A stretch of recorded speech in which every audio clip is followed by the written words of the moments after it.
Travis, let me in. You need to say the password. I don't know the password. I just want to listen to the Kids Corner. Sorry, Joel. No password, no Kids Corner. I'm gonna tell Mom. Oh, well, what do you know? That was the password. Come on in. You Olivia?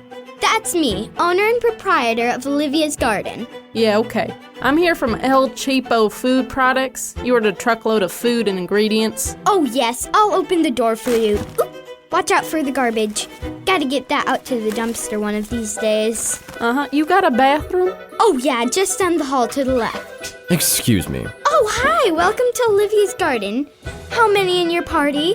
I'm not here to eat. I'm William Testament, Health Inspector. Health Inspector? I didn't have you on my schedule to show up until next week. Next week's a different show. Something about Abraham or something. Mind if I look around? Hey, lady, your soap dispenser isn't working, and that ceiling looks like you've got a roof leak. Pretty old one, too. Thought you should know. Sounds like I'll start my investigation in the bathrooms. Must you? Sure, okay. I've got to receive a shipment. Come and get me if you need anything. Will do. He looks like a tough customer. He come by often? Only at the worst of times. In fact, do you mind if we hold off on unloading your delivery until he's gone? Look, lady, you're not the only stop on my route. I've got to get this fresh donkey meat dropped off before it gets too hot. I get it. Why don't you park in the shade and we'll listen to the radio? I'm a truck driver. You know that listening to the radio is like 90% of our day, right? Work with me, will ya?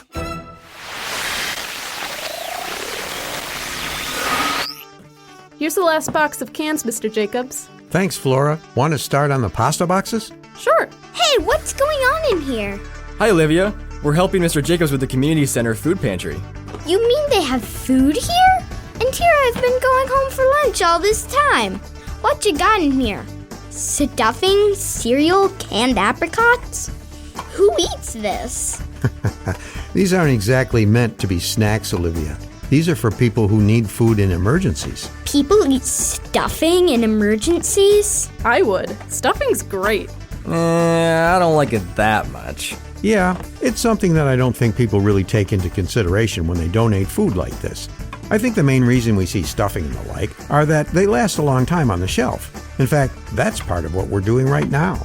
Yeah, we're checking to make sure that all these boxes, jars, and bags are still sealed and haven't gone past the expiration date. Oh, well, that's cool, I guess. Can I help?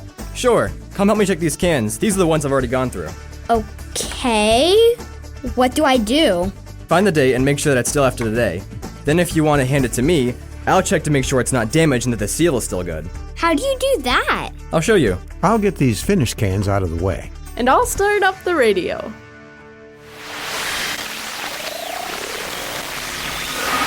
How are things going here in Can Central? Pretty good, Mr. Jacobs. We've only found a couple that were out of date. And all the seals are good too. Great. I'll start putting them away then. Thanks, Flora. So, Will, you said you'd show me what a can with a broken seal looks like. But since we haven't found any, can you just tell me? I guess so. The easiest way to tell is if a can smells weird. If you can smell the food going bad inside, you know the can's not doing its job. Wait, I thought that a can's job was to keep the food inside. Well, that's part of it, Olivia. But the bigger issue is keeping things like germs out. Germs? That's right. A lot of germs like to eat the same foods we do. And when they do, they can ruin our food and make it very dangerous to eat.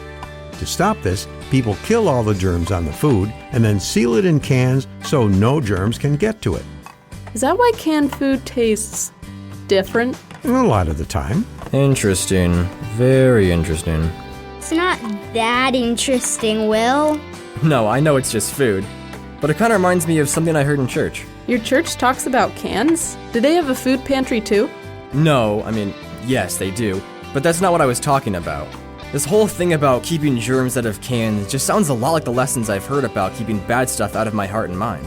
Oh yeah, that's why my parents don't let me watch some shows and movies. Dad says, bad company ruins good morals. Bad companies? Like the ones that make those movies and shows?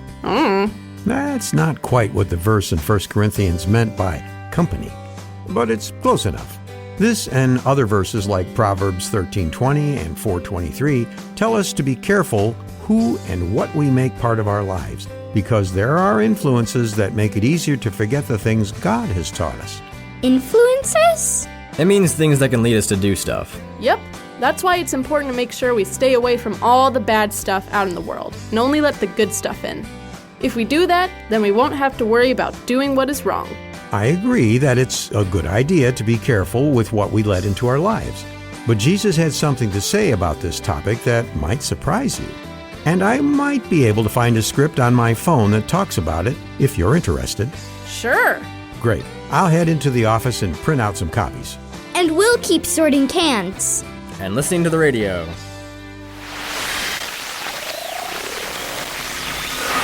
And now, from the garage of Lionel Jacobs comes the judicial drama, The Magistrate, an adapted biblical teaching about corruption.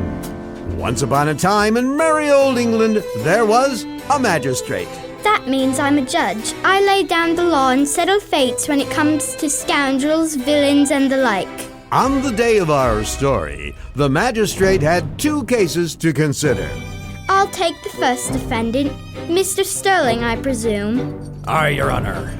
It says here that you served on a dread pirate ship for 4 years. Aye, that I did. And what did you do on this ship, Mr. Sterling? Was ship's cook and carpenter. Kept her afloat and the mates fed and healthy. As for you, Miss Graves, you are an officer in His Majesty's Navy, am I correct? That is correct, and it's an insult that I am being seen in the common court. I am the daughter of Duke Graves, a lord of great influence and wealth. I was brought up in the ways of etiquette and propriety. This grubby little wretch is the only one who should be on trial here. He's probably done all sorts of terrible things, knowing all the people he hangs around with. Not according to his captain. It says here, Mr. Sterling, that the crew called you the Reverend Cook, that you never took part in the raids or plundering, and that you only treated everyone with the greatest respect. They did call me that, Your Honor, and I didn't want any part of the wrong. All my life I just wanted to make good food and use me tools. I didn't want no trouble and always did me best. Ugh, it's my best, not me best. Honestly, you're an affront to the English language. As for your captain, Miss Graves, he writes here that you were caught stealing from the crew, spreading lies and rumors about fellow officers, and, am I reading this right? Attempting to start a mutiny. Did I mention I'm the Duke's daughter? When my father hears that his girl, who's been in the finest naval school for ladies, has been charged with such terrible crimes, he'll Be very disappointed indeed. Miss Graves, I sentence you to 10 years hard labor. What? You, Mr. Sterling, are to go free. You've done nothing wrong. Next case, please. Thank you, Your Honor. You're welcome, but if I may, do try to keep better company. Maybe build yourself a restaurant or something. Aye, I'll look into it. The moral is that the evil in human hearts does not come from our surroundings. Even when we surround ourselves with only good things, this doesn't stop us from doing what is wrong. In the same way, if we are surrounded by the evil of this world, this doesn't stop God from helping us walk in His ways. The real question is, will you let Him?